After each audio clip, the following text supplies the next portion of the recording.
Dari Makobrimob, itu kan masuk BUMN nih Pak Ahok. Belum. Oh belum ya? Aku diwajibkan ke luar negeri. Wih. Karena dianggap bisa mengganggu. Oh, pantesan waktu itu Makanya orang bilang jalan-jalan ya. enak, bener lu. Honeymoon ke luar negeri.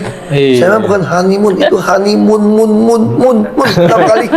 Karena 6 bulan moonnya kan. Kemana itu Pak Ahok? Kalau pakai moon kan bukan man, ini moon, Iya. ini 6 bulan. Pokoknya nggak boleh pulang. Habis 3 bulan janjinya setelah Pilpres boleh pulang. Kemudian gugat ke MK. Misalnya putusan MK, suruh berangkat lagi. Wah, kalau suruh berangkat nggak boleh pulang itu stres.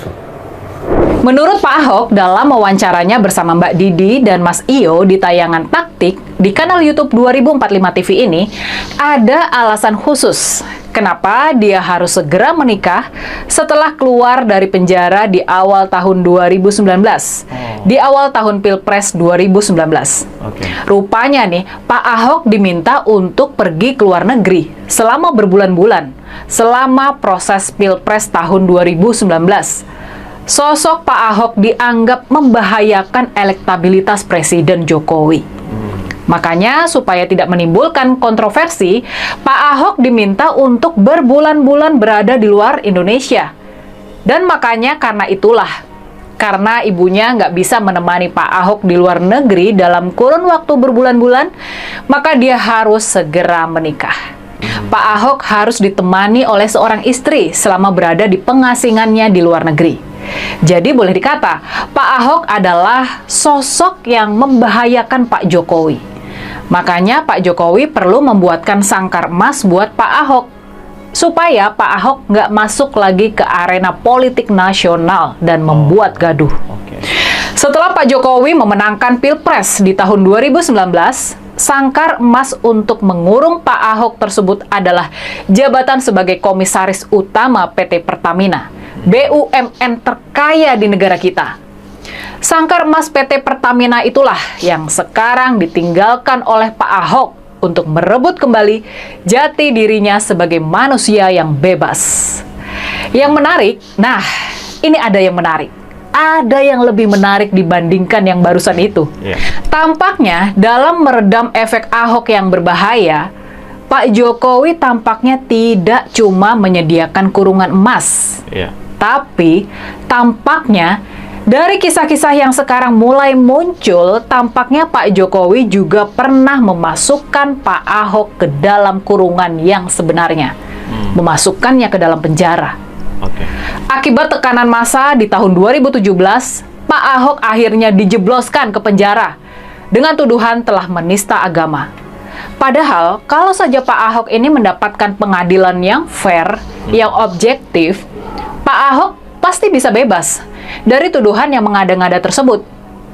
Tapi Pak Ahok tidak mendapatkan pengadilan yang fair. Dia dijebloskan ke penjara dan bahkan setelah itu dia ditekan agar tidak mengajukan banding, agar kasusnya segera mereda dan dia bisa tetap berada di dalam penjara. Untuk kepentingan elektoral Pak Jokowi menjelang Pilpres di tahun 2019, Pak Ahok harus dikorbankan, dimasukkan ke dalam kesunyian penjara. Memang sungguh tidak mungkin Pak Ahok dimasukkan ke penjara tanpa restu dari Presiden Jokowi. Sungguh tidak mungkin kalau Pak Ahok dimasukkan ke penjara kalau bukan untuk menyelamatkan elektabilitas dari Pak Jokowi. Supaya Pak Jokowi dan kroni-kroninya bisa tetap berkuasa selama 5 tahun lagi. Pak Ahok sudah dikorbankan oleh Pak Jokowi. Pak Ahok sudah dikorbankan oleh kroni-kroni dari Pak Jokowi. Nah, makanya lepasnya Pak Ahok dari sangkar emasnya di PT Pertamina sudah pasti membuat Pak Jokowi dan para anak buahnya kalang kabut. Sebab Oke, halo teman-teman, kembali lagi bersama saya di channel ini. Salam NKRI harga mati. Teman-teman, dalam video ini kita telah mendengarkan sebuah cuplikan video yang disampaikan oleh Ahok. Tentunya hal-hal seperti ini menjadi sebuah pemahaman bagi kita dalam menilai perjalanan politik yang ada saat-saat ini. Namun ada banyak hal yang mestinya untuk kita bicarakan. Bagaimana perjuangan seorang Ahok dalam memperjuangkan negara ini menjadi negara yang maju, negara yang baik di mata dunia, dan terlebih-lebih masalah-masalah yang terjadi kita harus menyelesaikan semuanya itu dengan baik. Tanggapan masyarakat sering sekali memberikan komentar bahwa mereka mengingini figur seperti Ahok itu memimpin negara ini. Kenapa mereka menginginkan itu? Karena bagi mereka Ahoklah orang yang jujur, orang yang dapat dicontoh dan dapat menjadi teladan. Katanya banyak orang-orang pintar, tapi kenapa ya katanya orang-orang pintar tersebut masih bisa dikecangin sama bapak gitu kalau nggak ada sesuatu yang dijanjikan. Tentunya segala sesuatu yang terjadi, masalah-masalah saat ini, itu selalu berkaitan dengan Mulyono. Anda tahu siapa Mulyono? Dosa Mulyono dan kroni, dosa tidak termaafkan. Begitu kacaunya negeri dipegang Mulyono yang syarat dengan kebohongan. Dengan berbagai macam hal ia halalkan hanya demi sebuah kekuasaan dan jabatan. Mulyono tidak pernah berdamai dengan semuanya ini. Ahok ucapannya bisa dipegang, omongannya ceplas-ceplos, nggak pernah bohong. Memang kita kenal Ahok adalah sosok figur yang memang keras, tapi itu sebuah sifat ketegasan yang memang bagi dia tidak boleh ada yang melanggar aturan. Karena Ahok harus bekerja sesuai dengan aturan. Makanya banyak oknum-oknum pejabat yang takut jika Ahok itu berkuasa. Mereka pasti akan terbongkar aibnya, segala kebobrokan pasti terbongkar. Beginilah cara halus untuk menghabisi idealisme di era modern. Politik memang mengerikan dan bisa membuat masyarakat trauma dengan kata politik hanya dengan tindakan-tindakan seorang Mulyono. Dulu saat karir politik Jokowi masih di bawah, dia berpasangan dengan Ahok. Jadi gubernur DKI Jakarta dan Ahok jadi wakil gubernur. Tapi begitu Jokowi jadi presiden, Ahok ditendang dan dilupakan. Sama juga dengan partai PDIP. Jokowi lupa balas budi, dasar manusia tidak punya akhlak, yang hanya memikirkan dirinya sendiri. Dia tidak memikirkan ya bagaimana perjuangan PDI Perjuangan yang mendukung karirnya untuk menjadi seorang presiden di kala itu. Publik sudah pada tahu Ahok dikorbankan oleh Mulyono. Sabar Pak Ahok. Hukum karma berlaku bagi pengkhianat. Sekarang kan Mulyono sudah mulai ketar-ketir, tinggal tunggu waktunya aja. Pasti segala sesuatu itu akan terungkap dan terbongkar. Dan pasti orang-orang yang melawan Ahok akan kena karmanya. Saya yakin hal itu.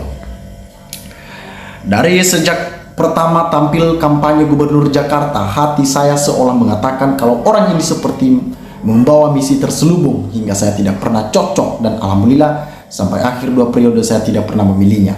Itu Jokowi. Ada sebagian masyarakat yang memang tidak termakan tipuan-tipuan yang begitu besar. Ahok manusia paling benar.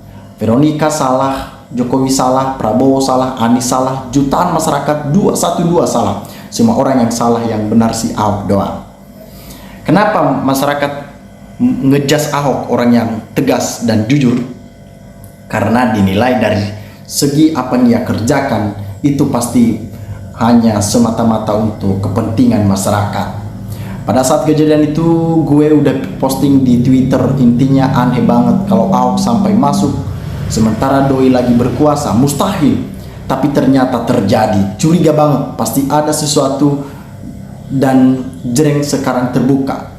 Dia pun gak berani ketemu Pak Ahok lagi kayaknya.